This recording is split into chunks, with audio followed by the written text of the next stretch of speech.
Today, I want to talk about risk. One of the times I was explaining to my son how we calculated risk in our incident response plan, and it kind of came to mind that there's a really easy way to use this explanation of risk to kind of talk to our clients about risk in a more meaningful way. So, basically, without further ado, I'll kind of kick into what my definition of risk is. But I want to say that there's a lot of risk models, and this is just a very simple, very, very dumbed down kind of, if you will, explanation of a way to calculate risk and how we think about the different components of risk. And all the different models have different things that they use as componentry, but this one's fairly simple. So I'll kick over to that. So in my explanation of risk that I explained to my son, I kind of equated it to him being a student driver. And I basically said, okay, what are the components of the risk of you learning to drive in various places? And why do parents take someone to a parking lot to learn to drive?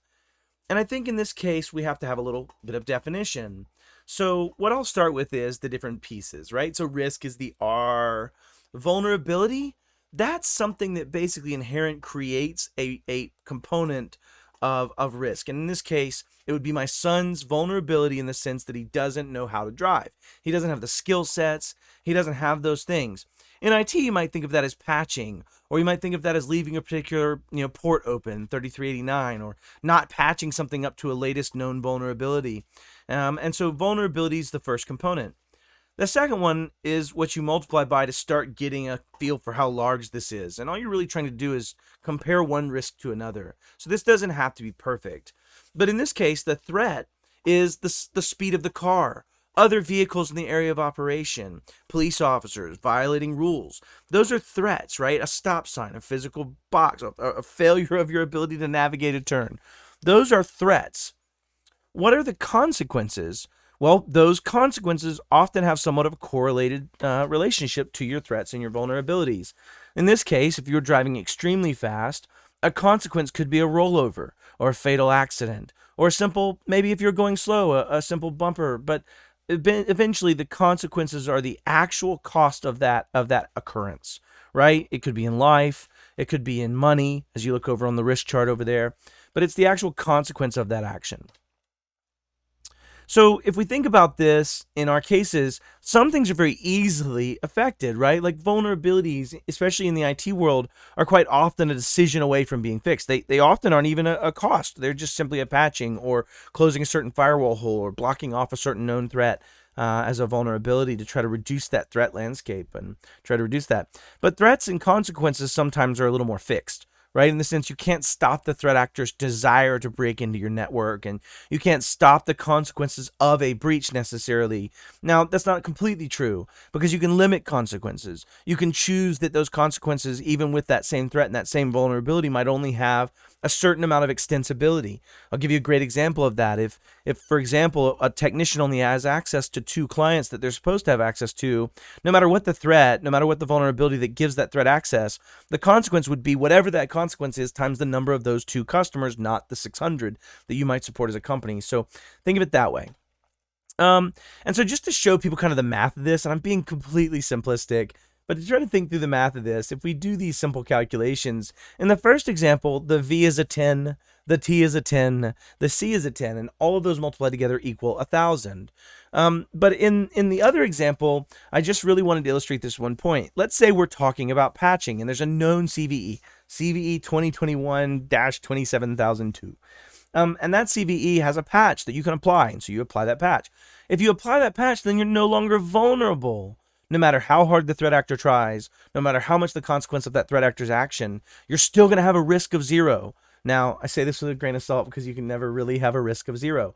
But I just want to explain that if you really truly have some vulnerability that you can totally close, then the risk for that particular incident and that particular vulnerability would then be closed, if that makes sense. So if we try to explain this in a parking lot, like how do you reduce your risk to 0 or close to 0, approximating 0? In this case, if you look at the little arrows, my vulnerable son that's driving around this parking lot has a few threats that I want to identify, right? We have the car in front of him. We have the police officer that's sitting around there watching traffic and watching how people behave. And we have this line of wonderful cars that could definitely be crashed into. And so in this instance, if the largest threat happened to have been that row of cars combined with my son's inability to drive, Then an easy way to bypass that would you draw this virtual circle around it that you know there's no chance of you actually getting there. And so if you look at this driving pattern, he'd have to really get off course to go hit one of these cars if he's simply just following this loop that stays in a circle. And so one way to reduce risk is to remove yourself from the AO of certain threats, like not putting certain things online, or not opening up a VPN to your office, or not having those type of things be vulnerable, not making a SaaS token for an online bucket, those type of things. In a real world example, how does my son translate risk in driving a car? Well, if we do this without even thinking as adults, we say, listen, I'm going to drive in a parking lot. Why? Because you're probably going 5 miles an hour. And at the very most, your risk is the hitting of one car and an insurance deductible to file and fix that. When you go out on the streets, though, and you let your son or daughter start to drive, you might make some rules to say, hey, listen, I'm only going to let you stay on 30-mile-an-hour streets. My parents did this to me, right? I had to go to 30-mile-an-hour, 45-mile-an-hour streets or whatever it was.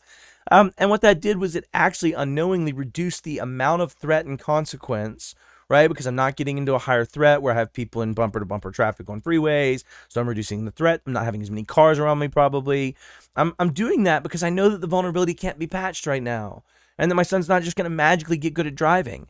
And so what happens out of that is we've created artificial ways to limit the actual risk and keep that to a 10 because we stayed at slower speeds. In converse of that, if you were just to simply let them go to the winds and drive at 80 miles an hour for a combined impact speed of potentially 160 miles an hour as they meet in twain, right? You have this massive risk because you haven't patched V. You haven't fixed my son's inability to drive. And as a result, I'm exposing them to a much larger consequence and a much larger threat spectrum. And so let's take this into what we're thinking about from IT, right? And some common examples. Not having MFA on accounts, right? So your vulnerability is, I didn't want the hassle of MFA. I didn't want my employees to be impacted by MFA. Great. Threat actors don't care. So the threat actors now only have to trick your people out of password and don't have to try to overcome some much heavier-handed restrictions. What's the consequence? A menagerie of horrible things that I could do by becoming your user with a password, right? Similar thing, I did another video on this, allowing enterprise app creation. Now, the vulnerability has changed. It's now allowing into app creation. It's something I can choose. I can change it. It's a variable. It costs nothing. It costs $0. But someone with enterprise app bait, I love to call it that way. I picture this dude with like a fishing rod with bait on it. It's this little like fishing package. Anyways, but fishing with enterprise app bait, it's something you click. It doesn't matter if you have MFA. MFA doesn't close that vulnerability. It's just a new and unique vulnerability. Same thing, a menagerie of horrible things. And you still wind up with a risk of 1,000. But what if you simply said, nope, I'm going to turn off enterprise apps being created, and I'm only going to let that happen by an administrator, someone purportedly knowledgeable enough to make the decision on that enterprise application. Now I have the same enterprise app bait phishing. They're still going to send the same thing, and my users are still going to be tricked into clicking it with the same percentage. And a menagerie of horrible things are still the consequence. The difference is that app now goes into an approval cycle.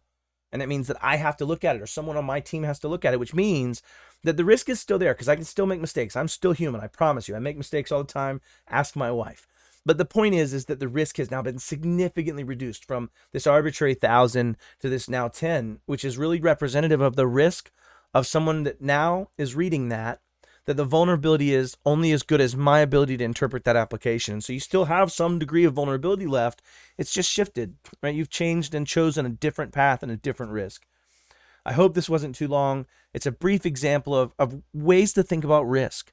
Everything can be thought about this way. Business decisions, security decisions, and oftentimes we're making risk-based decisions without even realizing we're making risk-based decisions. I hope this makes you think about it in a more purposeful way. Even if you get it wrong with your numbers on threats, and even if you get it wrong with the others, having some quantification to be able to say, do I have risk and how do I manage this top risk and make it smaller is really one of the things that should be a tenet of cybersecurity, and part of what we do as a general basis is find these things and hopefully delay the amount of time it takes us to close the vulnerabilities by getting approved patch cycles, times that are fast that we can manage these things, agreements that allow us to put these restrictions in place because you care about security, and make that time of the vulnerability smaller because the threat's huge and the consequence is usually fairly large. And so if we can reduce the time to reducing the vulnerability, then we can reduce the risk as an overall value, and we can get better and better at delivering security and protecting the assets that you've worked so hard to create. I really appreciate it. Have any questions, please post them in the comments. I will actively watch them. Also, please subscribe and click the bell. Thank you.